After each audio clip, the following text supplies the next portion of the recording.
Este ejército que ves, vago al hielo y al calor. La república mejor y más política es del mundo, en el que nadie espere que ser preferido pueda por la nobleza que hereda, sino por la que él adquiere. Porque aquí a la sangre excede el lugar que uno se hace, y sin mirar cómo nace, se mira cómo procede. Aquí la necesidad no es infamia, y si es honrado, pobre y desnudo un soldado, tiene mejor cualidad que el más galán y lucido. Porque aquí a lo que sospecho no adorna el vestido al pecho, que el pecho adorna al vestido, y así de modestia llenos a los más viejos verás, tratando de ser lo más y aparentar lo menos.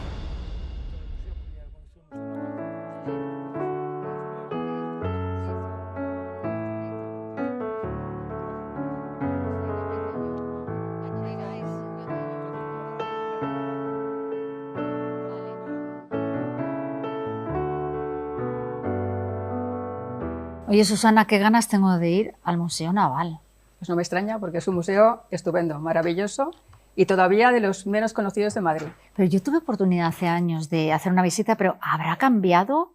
Sí, se le hizo una reforma hace unos años. Sí. Y básicamente la esencia del museo está, porque la idea era mantener el Museo Naval modernizándolo. Así que lo que viste en su momento está, pero yo diría que mejorado, más claro, con criterios más modernos de conservación y de exhibición. Si vuelves, seguro que te gusta. Qué maravilla. Bueno, queda pendiente.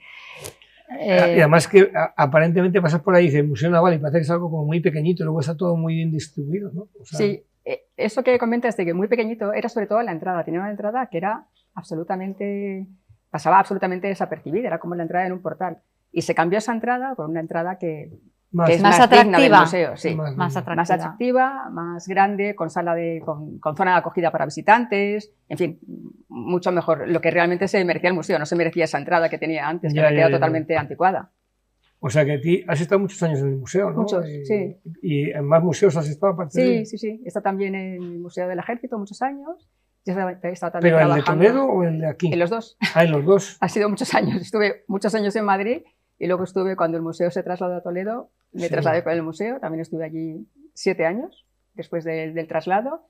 Y antes había estado trabajando también en museos del Ministerio de Cultura. Debió de ser duro el traslado. El traslado fue difícil, pero fue súper interesante. Fue parecido a una operación militar. De hecho, llevaba el nombre de una operación militar. Era la Operación Pato. ¿Pato? El nombre que se puso a la operación de traslado del museo. ¿Patón? Pato. Pato. Pato. Sí. Pato. Significaba algo y era eso, era el traslado a Toledo. Fue súper interesante porque hubo que trasladar miles de piezas. Y tener el control de esas miles de piezas. Bueno, en Toledo está el Museo del Ejército, sí. Pero que no está todo dispuesto, no hay sitio. Bueno, no es que no haya sitio, es que en los museos en ninguno se expone todo lo que hay. Se expone aproximadamente, como mucho, un 10% de lo que hay. Sí. Y eso permite el que las colecciones y que la exposición se vaya renovando periódicamente. Bueno, se vaya renovando y se vaya digitalizando, ¿no? ¿O no? Sí, también. Ahora con las nuevas técnicas se están digitalizando parte de las piezas. ¿Sí? Es una buena técnica de conservación, no la única, pero es buena porque permite que esas piezas pues, no se expongan, no se toquen, pero no dejan de ser las digitalizaciones, no dejan de ser otros objetos, no son las piezas en sí. Así que es una buena herramienta, es un buen instrumento, pero no es la pieza. ¿Qué más técnicas hay para conservar? Bueno, a lo que se tiende ahora, más que a intervenir para que el objeto se cure si ha enfermado, vamos a utilizar el lenguaje médico, es que el objeto no enferme. Entonces, a lo que se tiende es a controlar las condiciones ambientales que rodean el objeto. Controlar la temperatura, la humedad, es lo que se llama conservación preventiva, como la medicina preventiva, evitar que enfermemos, conservarnos en las mejores condiciones posibles. Y eso es lo que se intenta sobre todo con las piezas. No restaurar, que eso implica una intervención y una acción intervencionista, que puede ser agresiva, sino intentar que se conserve en las mejores condiciones la mayor parte del tiempo sin intervenir directamente en la pieza, sino en las condiciones ambientales que rodean esas piezas. Y ahí está el trabajo de equipo también, imagino, y el compañerismo. No, claro, fundamental. Eso no es trabajo de una persona. Ahí intervienen restauradores, conservadores, investigadores científicos, nosotros en el Museo Naval hemos hecho proyectos I+D+I con el Consejo Superior de Investigaciones Científicas, precisamente para cuidar esas condiciones ambientales. Uno de los últimos proyectos que hicimos fue medir el pH ambiental, que es una condición que normalmente no se mide y condiciona absolutamente la conservación de los objetos, sobre todo, por ejemplo, los objetos metálicos. Y concretamente en el Museo Naval, que está en una zona que está, el Paseo del Prado, que es una zona muy, muy contaminada, sí. Pues ese pH, esos índices de ácido alto, pueden deteriorar los objetos de una forma muy seria. Y se hizo un control y, bueno, se pusieron medidas preventivas, nada, muy bien. Y ahora que está bajando la contaminación, también se habrá apreciado que no están sufriendo tanto esas piezas. Bueno, esos análisis se hacen periódicamente, se hacen en diferentes años y en diferentes periodos estacionales, primavera, verano, otoño e invierno, porque las condiciones meteorológicas cambian. Y efectivamente cambian según las épocas, según los años, van cambiando. Me encanta la pasión con la que hablas de tu trabajo, pero también sé que te gusta mucho el cine y que te has visto la película Zona Hostil, sí, donde el valor a destacar es el compañerismo. Por supuesto, sí, sí, una película maravillosa y efectivamente el compañerismo. Yo diría que es el tema básico de la película. La película no se entiende. Más que el helicóptero del compañerismo. Bueno, es que desde mi punto de vista el helicóptero entra absolutamente en ese concepto de compañerismo. Es uno más. Exacto, es uno más. Es uno más y además es uno más al que no se deja atrás, no se deja nadie atrás. Y tampoco al helicóptero. Y menos a un helicóptero que, como dice el capitán Torres, ¿lo dice el capitán? No, lo dice el teniente Conte, ha salvado vidas. Sí. No se puede, no podemos dejarlo sabiendo todo lo que hemos hecho por él y lo que ha hecho el helicóptero por los demás. Ha ido ahí a salvar vidas y ha salvado a 2 soldados americanos. Inexperto teniente Conte, además, era inexperto. Muy inexperto. Muy inexperto. Era inexperto, sí, sí. Y también ahí se aplica el compañerismo, ¿no? Sus compañeros le están ayudando, le están dando consejos. Esas colinas no están suficientemente defendidas, toma en consideración las disculpas que te ofrece un superior. La figura del sargento primero, cuando el capitán Aguilar, exacto. Que Jacobo Dicenta, cuando le dice el capitán que se va, le dice, cuidado del teniente. Dice, el teniente es el hijo del general Menganito. Dice, sí, es el hijo. Dice, el general Menganito que algún día fue teniente. Luego hay que ayudarle. Y él le ayuda, es el que le dice, esas colinas pues no están bien defendidas. Sí, la experiencia del sargento es mayor que la del teniente, que también está muy bien reflejado. Pero el teniente que sale de la academia llega a un sitio y se encuentra con una serie de suboficiales que tienen más años de servicio a lo mejor que él, pero que están supeditados a él. Claro. Entonces ahí hay dos, y eso está muy bien reflejado en el compañerismo. Y dice, oye, a este hay que ayudarle, porque este sabe la teoría, pero le falta... Bueno, trabajo de equipo también. Perdona, ¿quieres cafelito o agua o algo? Tienes de todo. Un poco de agua. También tienes pastitas si quieres. Sí. Las pastas son de reglero. Y la vajilla de nuestros amigos de Sargadelos. De Sargadelos, sí. Muy bonita. ¿Qué te iba a decir? Cuando viste la película, que además es muy actual, porque es del año 2017 y en color, es como 2017, sí. Claro, al ver estos actores españoles, que tú comentabas muchas veces, lo difícil que es que los españoles hagamos buenas películas que parecen americanas, esta es una muy buena película. Está clavada. Sí, está muy bien. Yo lo estuve viendo y pensé que es totalmente verosímil, totalmente creíble. Y lo cuidan todo mucho, cuidan el vocabulario, la forma de dirigirse unos a otros, todo el lenguaje técnico que utilizan, ¿no? Que a veces puede parecer un poco, quizá excesivo, pero no, porque es así como se habla. Para entender exacto, es así como se habla. Hecha, o igual que antes has dicho de la restauración de un cuadro o de un patrimonio, de lo que sea. De una pieza. Si tú restauras algo, ya estás haciendo un intrusismo. Estás manipulando algo. Estás manipulando algo. Y entonces aquí, cuando tú ves esta película, la sensación que tienes es que dice, qué bien hecha está. O parece americana, porque tenemos que el modelo parece como americano. Y la clave está en que este director, Adolfo Martínez, que es español, cuando le dijeron hacer esta película, dijo, vale, pues yo, todos los actores que voy a coger, quiero que vayan con su avatar, con su copia en el mundo real. El ejército apoyó.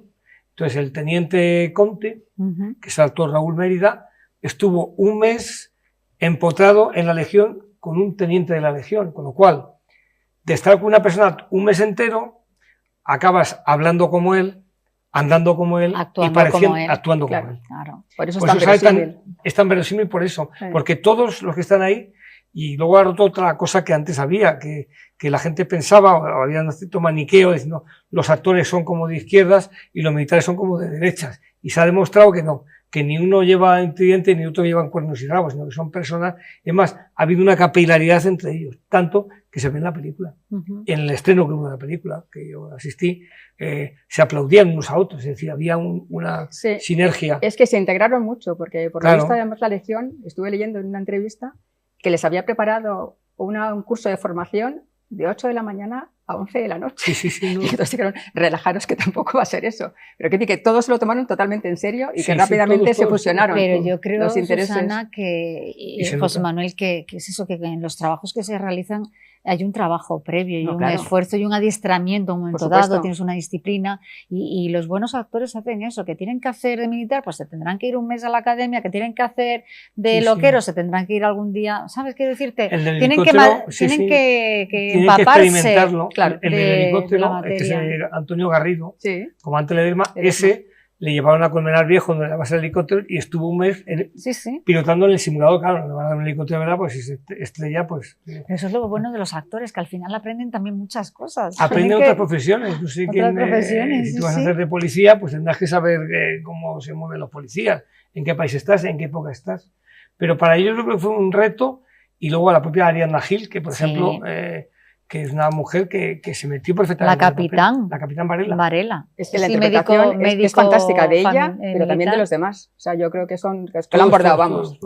Pero es el director, la clave es el director que los mete y hace totalmente en el papel. Sí, porque ese editor trabaja en Estados Unidos, con lo cual dijo, yo voy a hacerlo como se hace aquí, el cine. ¿Qué vas a hacer de bombero? Pues venga, vete un mes a ver lo que hacen los bomberos.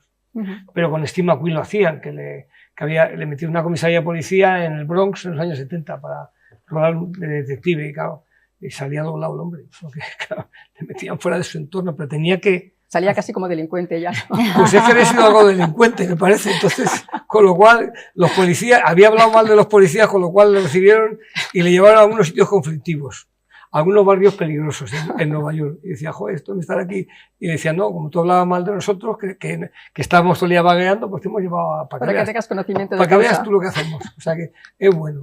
Entonces, solamente ya que una persona se tenga que poner las botas militares durante 8 horas al día, ya tiene su mérito. Sí, porque creas que no, pues tienes 1 kilo en cada pie, por lo cual tienes que moverte 1 kilo. Y eso que las botas de ahora no son las de antes. Y ahora pesan menos. ¿De verdad que pesan 1 kilo?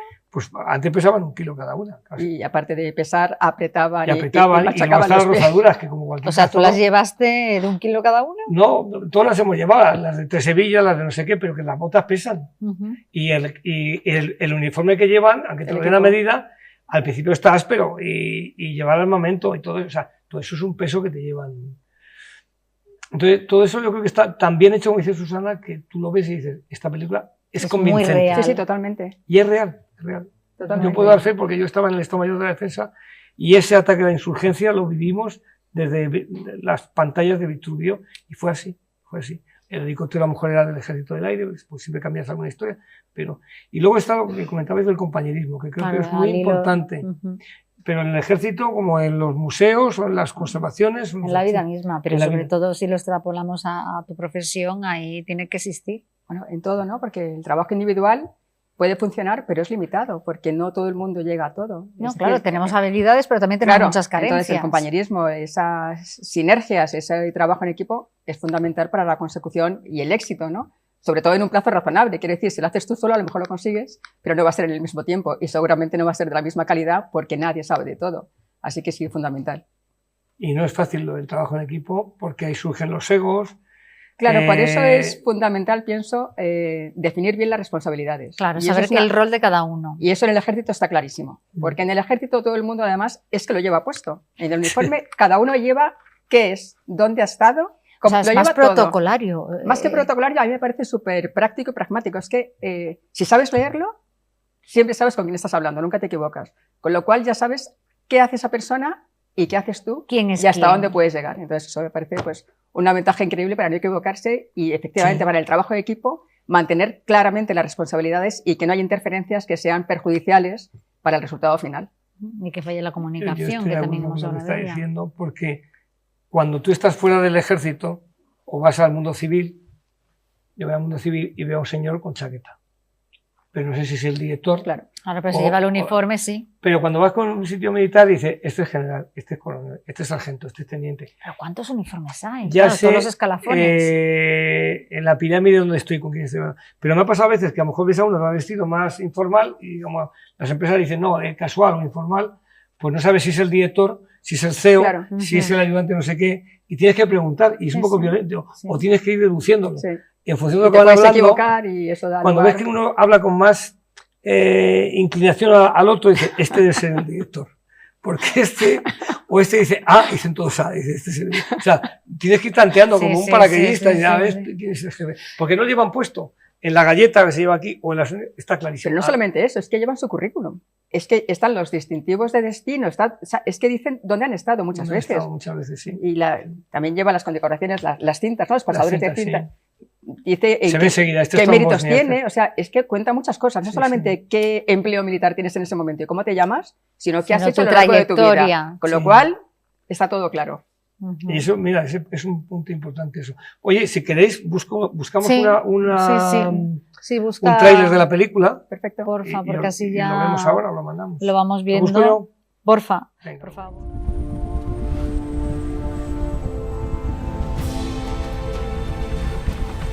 Cuando llegó la orden de rescate, nadie podía imaginar que hoy no iba a terminar como cualquier otro día.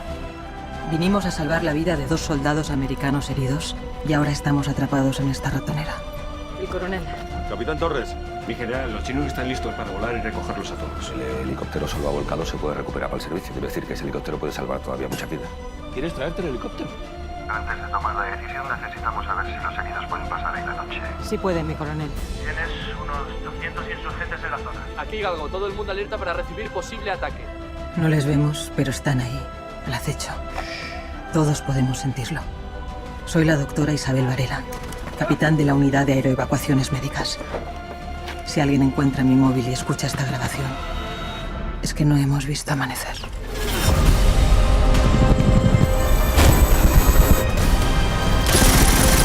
Alfa 1, ¿qué control?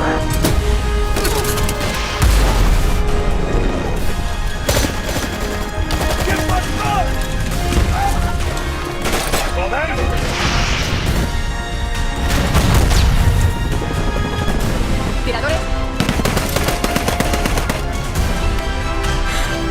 ¡Asegurad el disparo!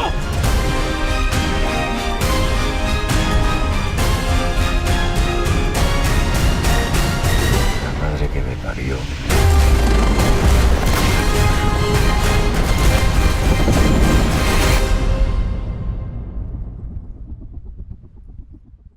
Tema visitantes. Claro que la pregunta es muy complicada. ¿Museo naval o museo del ejército? La afluencia personal. ¿Dónde hay más visitantes? ¿Número de visitantes? Pues ahora mismo no tengo las cifras, pero ¿a quién qué creo museo que atrae más? el Museo del Ejército tiene una ventaja y es que está metido en todos los circuitos turísticos de Toledo. Y en Toledo hay muchísimo turismo. Al principio no estaba en los circuitos, era un museo poco visitado, pero se metió en esos circuitos y ahora es un museo súper visitado porque se visita igual que el Museo de la Santa Cruz, el del Greco, igual que se visitan todos los demás, se visita el Museo del Ejército y tiene muchísimos visitantes anuales. El Museo Naval está en una zona privilegiada de Madrid, ¿no? Además es la zona que la UNESCO declaró patrimonio. Patrimonio, sí. Está pues en la misma zona que está el Thyssen, el Prado, el Reina Sofía, en la Milla de Oro, ¿no? De los museos de Madrid. Con lo cual es un museo también muy visitado. Pero esa posición privilegiada a veces también juega en su contra, porque al no ser tan conocido como por ejemplo el Prado, personas que llegan con un tiempo determinado para ver museos normalmente se decantan por el más conocido, que es el Prado. Sin embargo, una vez que llegan al Naval, y eso es una cosa habitual, comentan que se quedan sorprendidos y que si lo hubieran sabido hubieran ido en primer lugar. O sea, que es un museo que gusta muchísimo y que atrae y que digo, está en una zona súper visitada, pero eso a veces no siempre juega a su favor.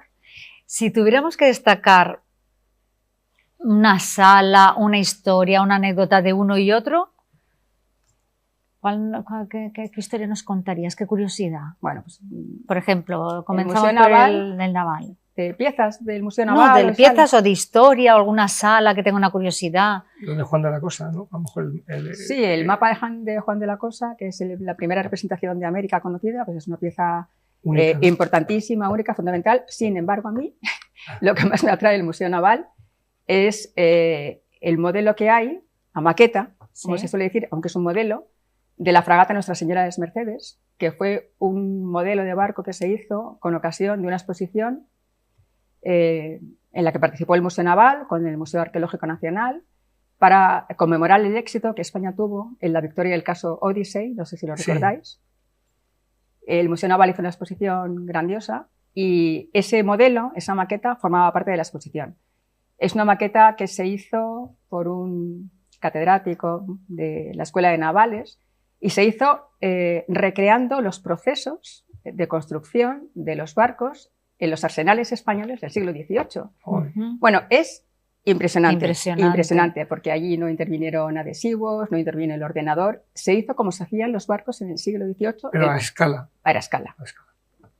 Qué maravilla. Es impresionante, es un modelo que sigue viniendo. Es la fragata Nuestra Señora de las Mercedes. A día de hoy los alumnos de la Escuela de Navales siguen yendo a estudiar el modelo. Y aparte, bueno, pues el modelo es, como digo, es impresionante, es una pasada, pero aparte la historia de la fragata de Nuestra Señora de las Mercedes y todo el caso Odyssey es tan espectacular. Fue una victoria española tan difícil de ganar porque fueron 5 años de litigio y tan aplastante. ¿Y quién nos dio la razón ahí? España. Pero el juez era norteamericano. Mark Pizzo, sí, era norteamericano, de Estados Unidos. Sí, sí, dio la razón a España. Fueron 5 años litigando y España fue, porque se recurrían las sentencias, y España fue recurriendo todas y ganó todas una detrás de otra, hasta la victoria final. Entonces, a mí ese caso me encanta. Es porque la además, serie de Amenábar, ¿no? Sí, lo que pasa es que en la serie de Amenábar el caso está desvaído, digamos. La historia real es 1000 veces más interesante y más rica. Bueno, pues como maquete y como historia está fantástico. Y en cuanto al Museo del Ejército... Del Ejército, pues yo creo que destacaría una pieza que no es propiamente del Museo del Ejército, pero que también tiene una historia maravillosa, que es una tienda de campaña indoportuguesa. ¿La de Carlos I? Sí, la llamada tienda de Carlos I. La tienda de campaña de Carlos I. Sí. Sí. Esa tienda tiene una historia preciosísima. Esa es del siglo XVI. Sí. ¿Y qué es? Pues es una tienda de campaña que había una leyenda en España que se decía, así estaba en el museo, de hecho, en la cartela. Decían que era una tienda que las mujeres granadinas habían bordado, pues está toda bordada con bordado de aplicación, para la expedición de Carlos I a Túnez, y que fue un regalo de ellas.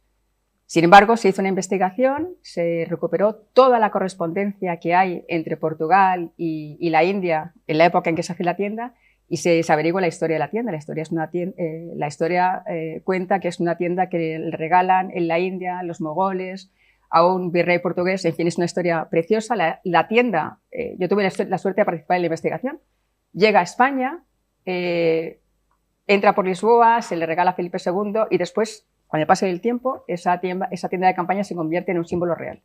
Entre los símbolos que forman parte de la realeza está esa tienda de campaña. Que fue de Carlos I y luego de Felipe II. Sí.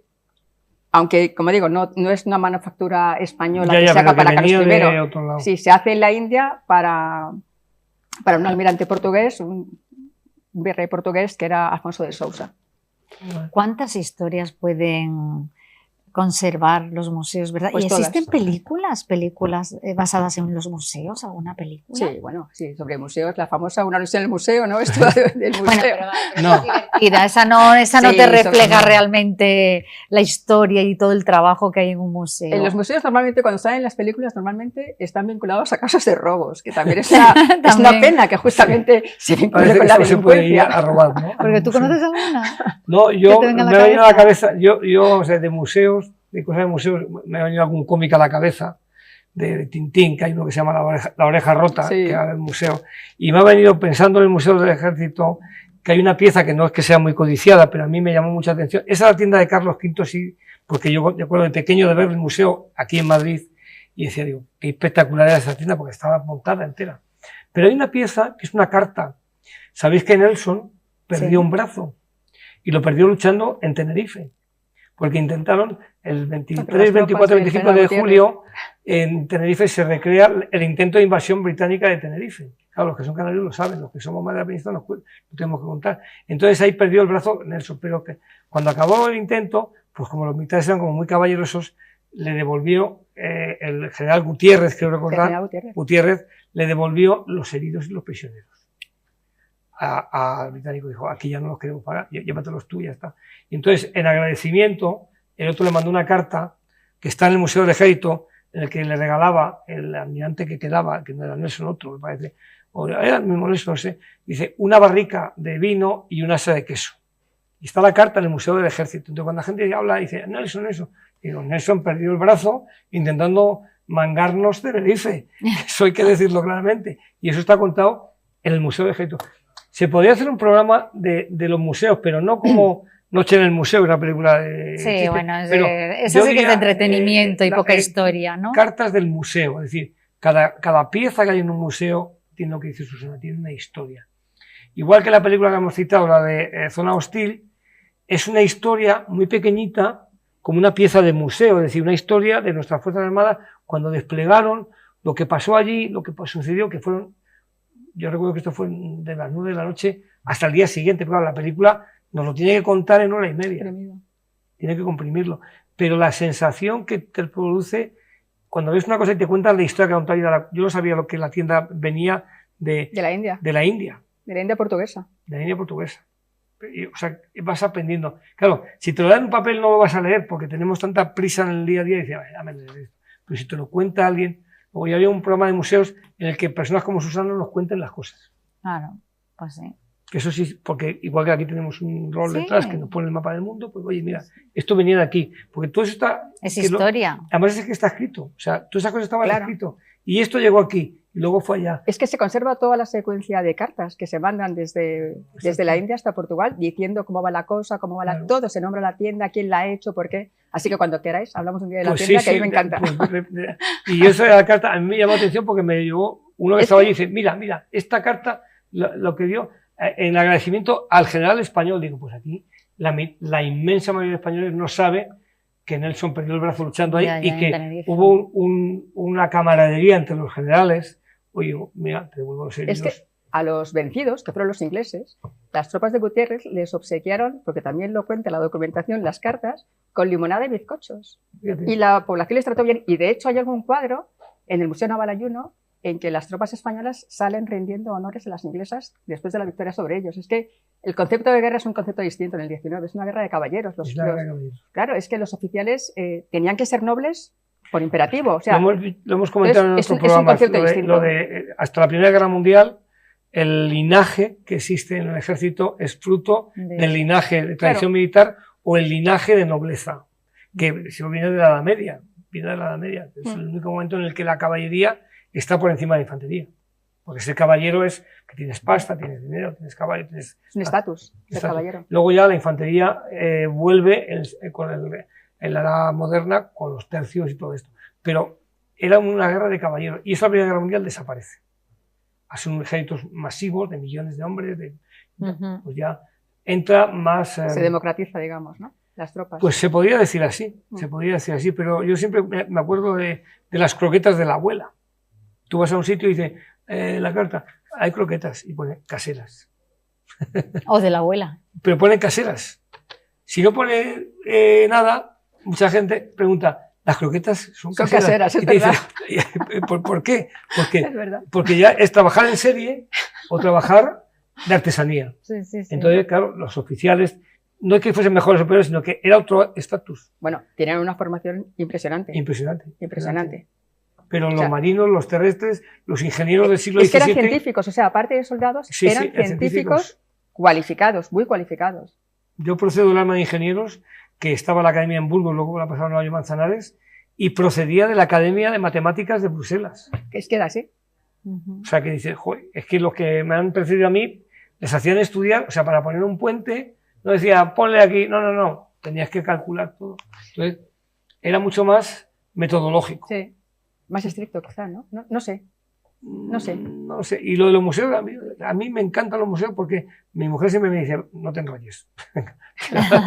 Pero prefiero ver un objeto bien que ver 200 mal. Es que si ves 200 no ves nada, ¿no? Sí, pero además que hay tanto que ver que hay que hacer muchas visitas. En el Naval me quedo en el tapiz ese del Juan de la Cosa, que es el primer... la carta, en el pergamino. el pergamino de Juan de la Cosa, que cuenta la primera representación de América. Sí. Y está ahí. Es muy curiosa porque además en la parte más conocida, que es Europa, está todo muy, muy detallado, no sé si te das cuenta, están los accidentes geográficos, las ciudades, pero según te vas alejando y te vas metiendo hacia Asia, empiezan las leyendas medievales. Y están, por ejemplo, lo habrás visto, los Reyes Magos, el portal de Belén. Eso no me he fijado, pero bueno, mira, pues si tengo un motivo para... La reina de Saba. En cuanto empiezas a alejarte del centro, que es Europa, ya cambia la cosa.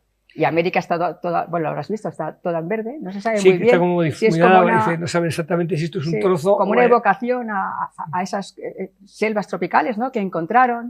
Es súper interesante. Qué interesante todo lo que estás compartiendo con nosotros. Oye, Susana, ya para ir acabando, tienes mucho que contarnos, pero si tuviéramos que decir zona hostil, sinónimo de compañerismo, puntos suspensivos, ¿qué me dirías? Sinónimo de o un titular.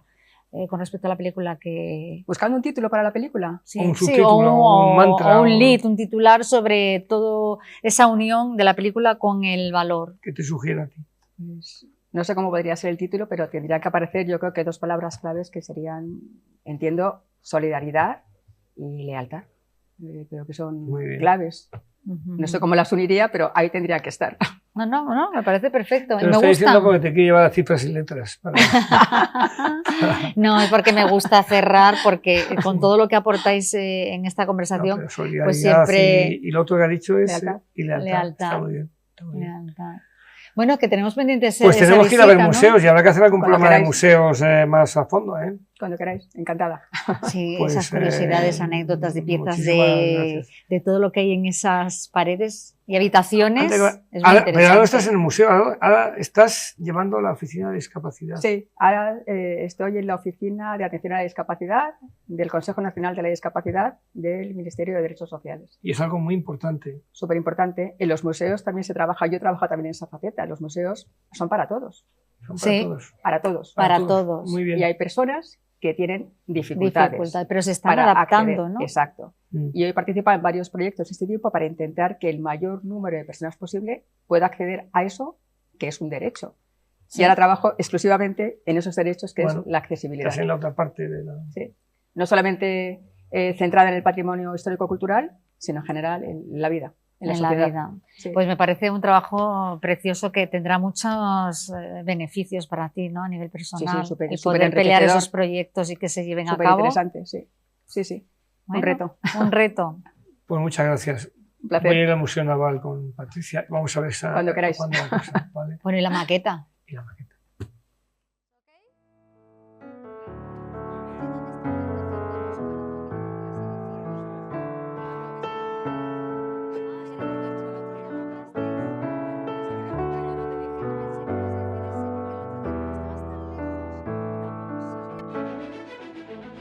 Aquí la más principal hazaña es obedecer.